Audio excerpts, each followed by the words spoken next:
1681, France. Louis XIV, the Sun King, had to run away when he was a teenager because his throne was threatened. When he became king, he was determined to centralize and consolidate his power in Versailles.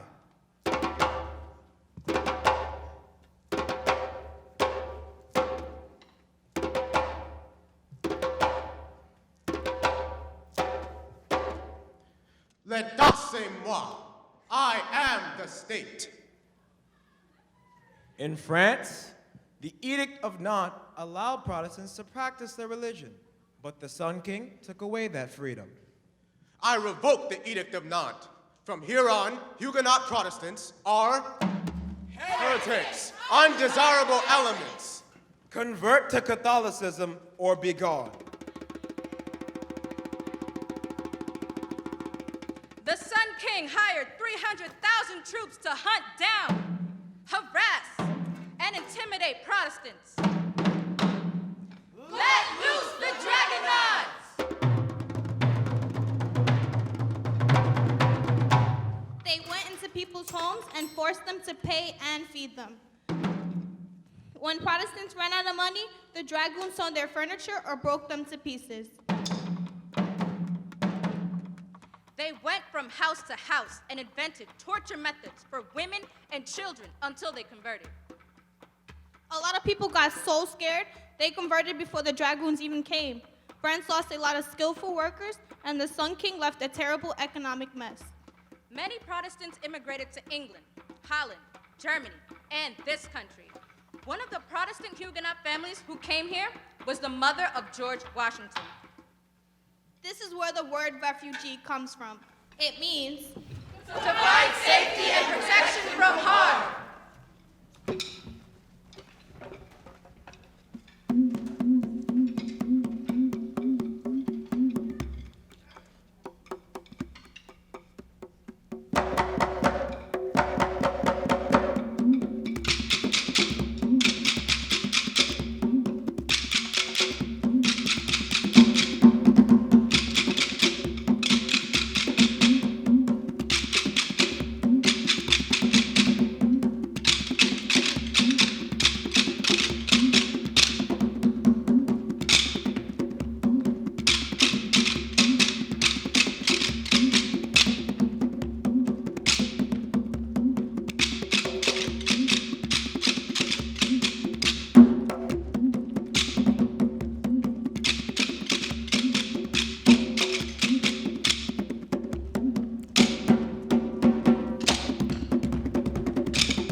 Dominican Republic. President Rafael Trujillo orders a massacre on dark-skinned people who cannot say the word. Perejil. Perejil means parsley in Spanish. Haitians don't roll the R. They say persil. Persil means parsley in Creole, from the French word El corte. Or the cutting. Up to 20,000 people are thought to have been killed in this little-known genocide, also known as the Parsley Massacre.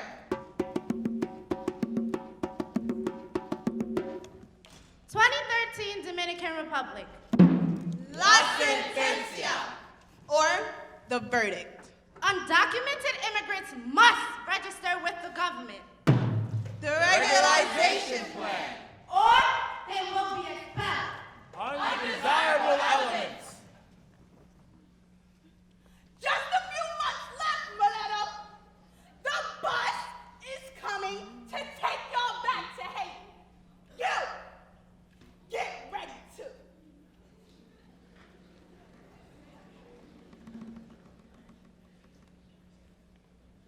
There is a state of terror in the Dominican Republic. The last time something like this happened was Nazi Germany, and yet people are like shrugging about it. One of the first steps to genocide is stripping citizens of their rights.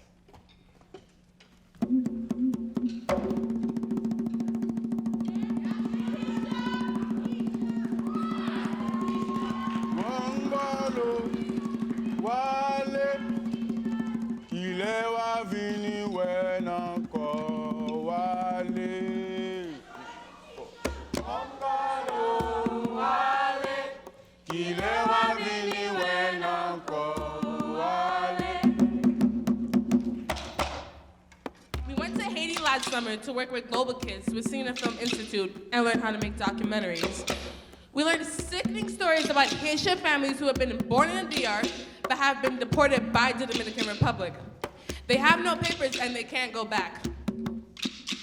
Haitians are the backbone of the Dominican economy, its labor force. They are its unpaid sharecroppers. They work its farms and sugarcane fields, clean their floors, staff their all-inclusive resorts. We all had different roles in making a film, and as a director, I not only had to just figure out the technical stuff, but I had to figure out how to get close to people and how to earn their trust. I mean, I really love making a film. I came to love Haitian culture a lot. So don't believe the things you hear in the news.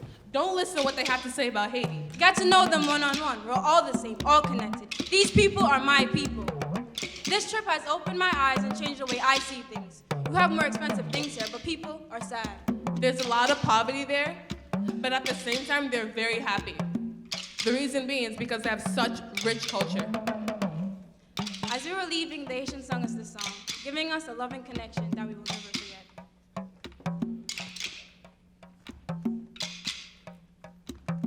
Wangalo, wale, kile wa vini wenako wale.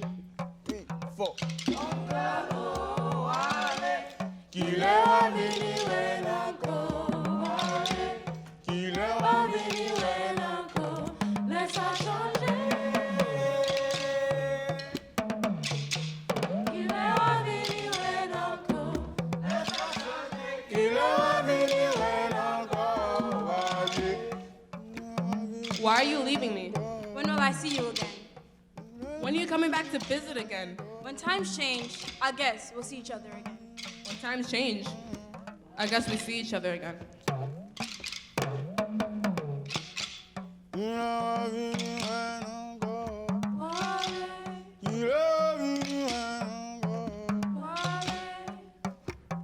Wangalo, wale, kile wa vini wenako wale. 3, 4. Wangalo, wale, kile wa vini wenako wale. Kile wa vini wenako, laisse changer. Kile wa vini wenako, laisse changer. Kile wa vini wenako wale. Kile wa vini wenako wale. Kile wa vini wenako. Wale. Kile wa vini wen encore. Wale. Kile wa vini wenako eh, kile wa vini wenako eh, kile wa passé wenako kile wa vini wenako.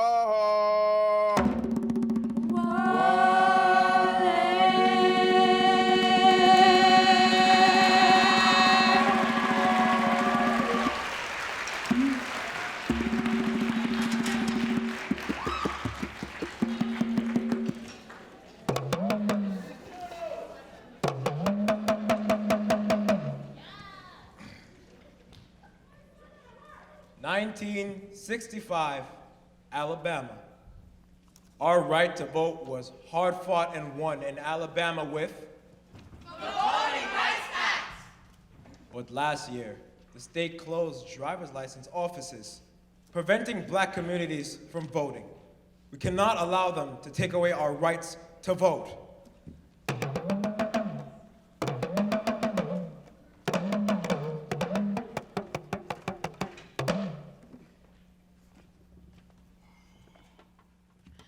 When I was young, I tried to watch God. Had nightmares of little girls being bombed. But I dreamed of one day running for Senate, because I'm still viewed as pretty because of the mixture of culture that generated my complexion. So when I left Alabama, I still held on to my resentment. Tried so hard to separate myself from my heritage. Knew full well that my ancestors, Zora Neale Hurston and Amelia Boynton Robinson, would be very disappointed. But home for me is the pain of untold stories. My people being murdered and murderers getting all the glory.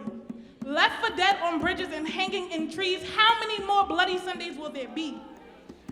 The foundation's been laid. Now it's time to build on it. Because sometimes in order to help your home, you have to migrate from it.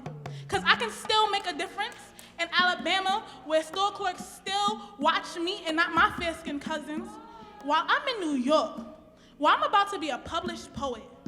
Down south, I'm just Mary's granddaughter. Just another black girl with what some call a Native American disorder. But in New York, I'm an exceptional poet who's trying to raise awareness about the disadvantages of being black on the other half of that Mason-Dixon border. In New York, no one judges me because of the South in my being and the Native American in my skin. They said when I was younger, I got mad, I lapsed into Gullah and I spoke it with a vengeance.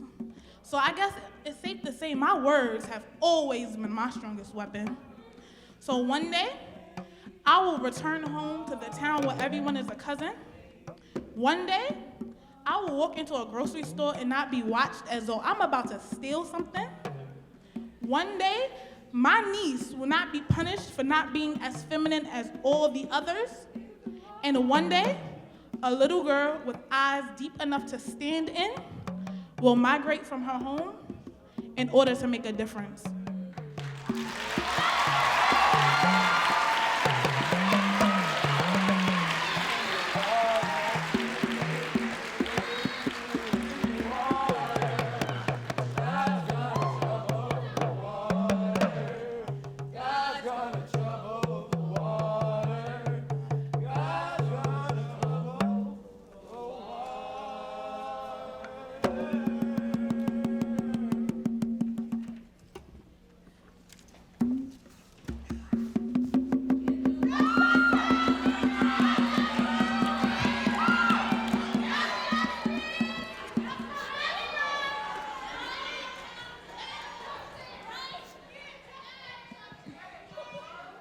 1979.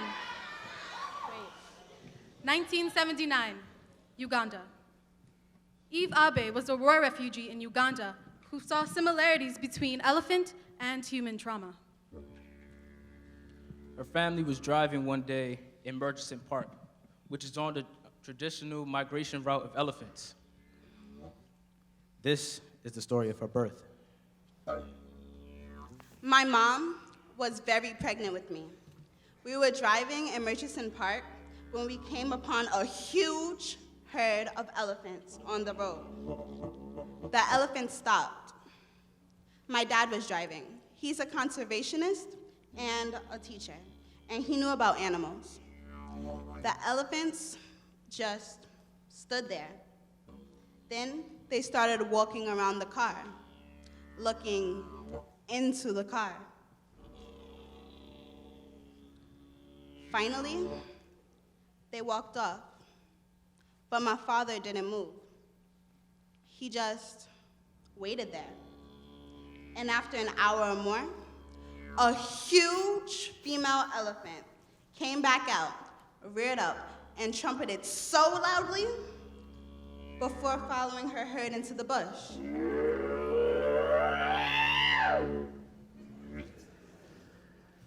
A few days later, I was born.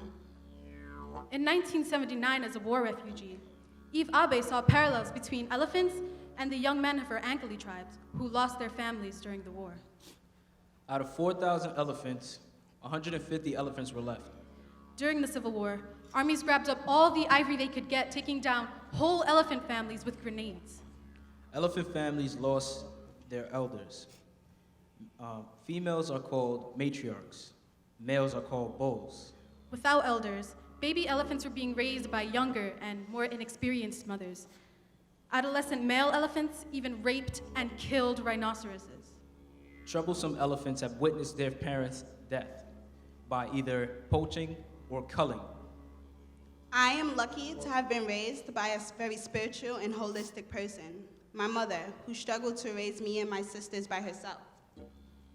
She taught me to care about people and animals, so I want to learn the science that will help people and animals heal. Eve Abe became an ethologist, which studies animal behavior. Biologists and neuroscientists have found that elephants can heal if we give them A surrogate family, a decent place to live, a sense of safety, A large community. freedom of choice, and a lot of praise.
Canada. My mom was 16 when she left Nigeria on her own to start a new life. She later met and married my dad, who is a twin. My great-grandfather was a king, and his grandmother was a princess, who was a twin just like me. There are 4 sets of twins in my family, and when me and my twin sister came out, they were very surprised that we looked alike. My parents moved to Canada to find a better life. One day, they were stuck on the expressway. They had to travel really far, but my pregnant mother started having contractions. A helicopter came, and I was born. My sister was born in a hospital. You couldn't tell us apart, my twin sister and I. We looked very much alike, but you couldn't tell the difference in us today. In the Yoruba culture of Nigeria, yeah, you know they love Ibeji, right? Okay. My name is Tayewo, which means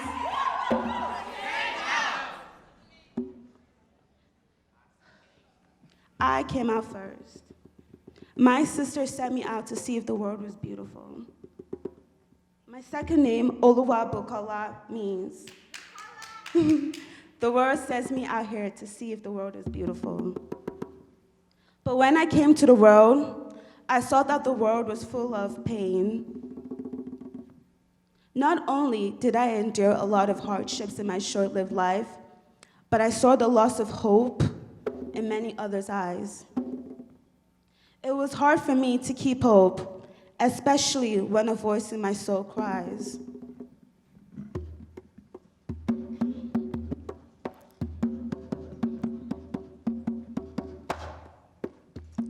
Why you wanna fly, blackbird? You were never gonna fly. Why you wanna fly, blackbird? You were never gonna fly. No place, no place big enough for holding all the tears you're gonna cry. 'Cause your mama's name was lonely, and your daddy's name was pain.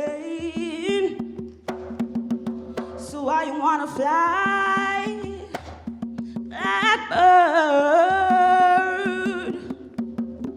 You were never gonna fly.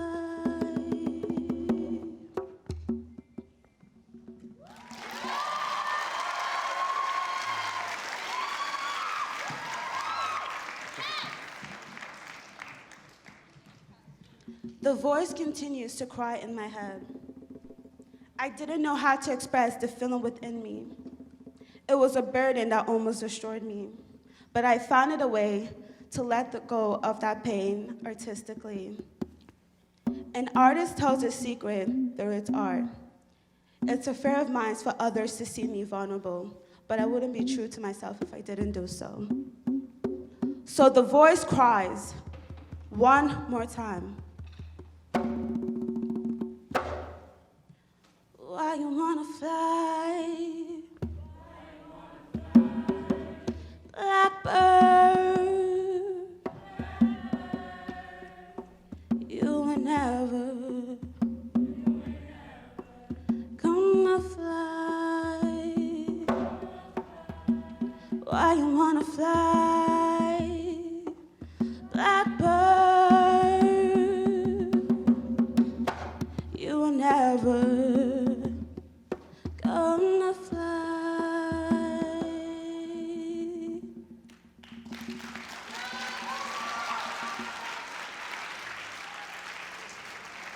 But instead, I decide to fly.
Supersonic, let the world sing to your song.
2011 Swat, Pakistan.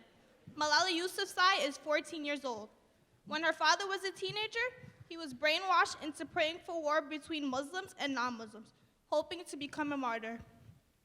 The antidote to this extremism is Education. I encourage my daughters to go to school, even though it was not allowed.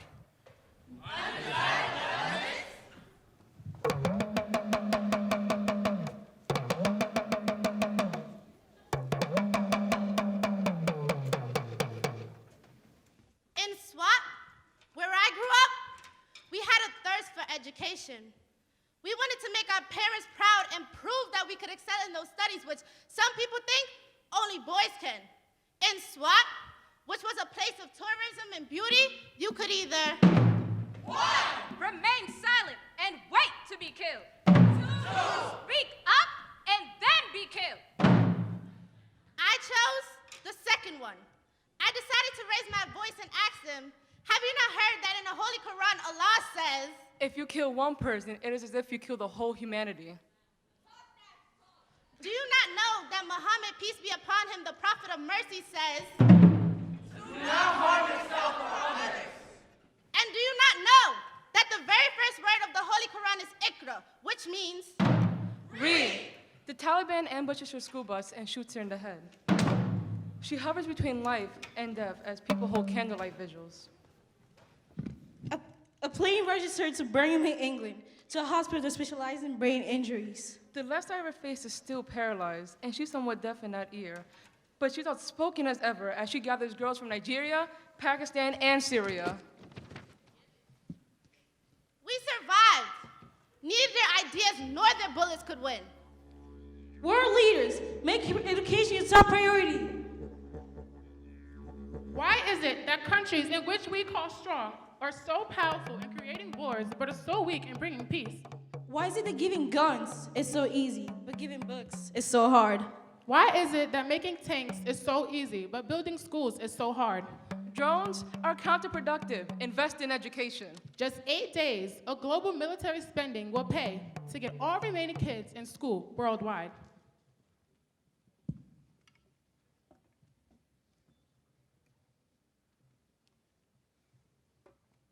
Each lantern we hold represents the hope we feel for our community. Let us be the last generation that sees empty classrooms, lost childhoods, wasted potentials. Let this be the last time that a child loses life in war. Let this be the last time that we see a child out of school. Let's begin this ending now. Let's begin this ending now.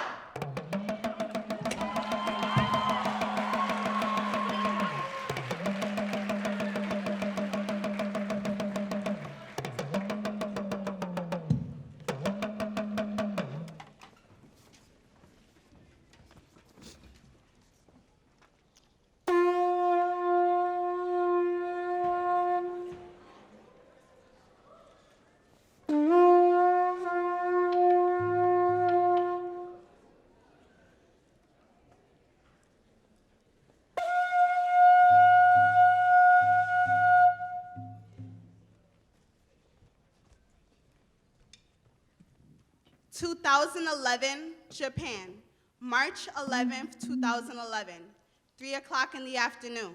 The tsunami hits.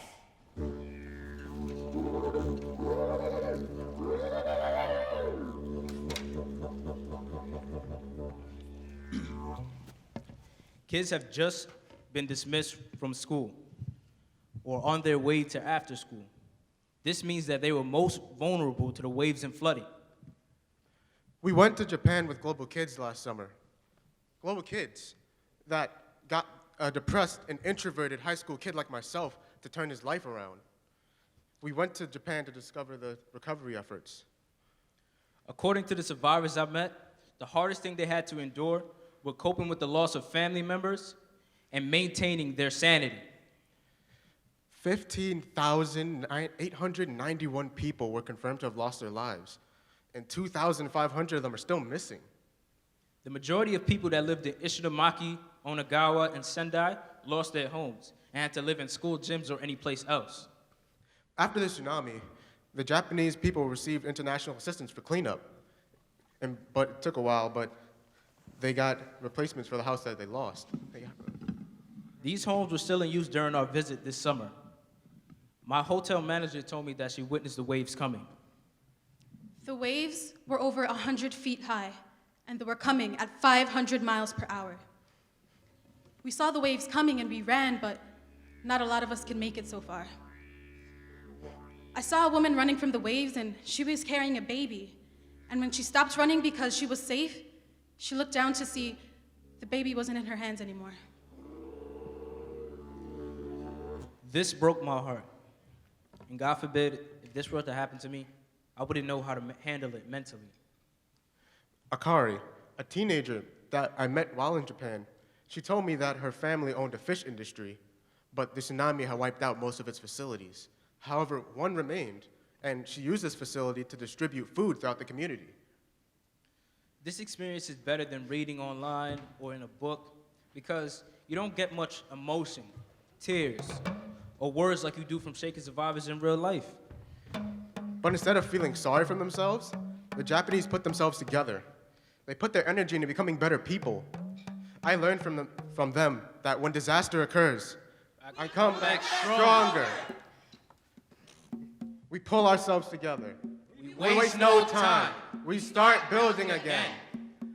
I learned from the Japanese that I learned kindness and selflessness versus here in America where you're only concerned about yourself. Working together.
Okay.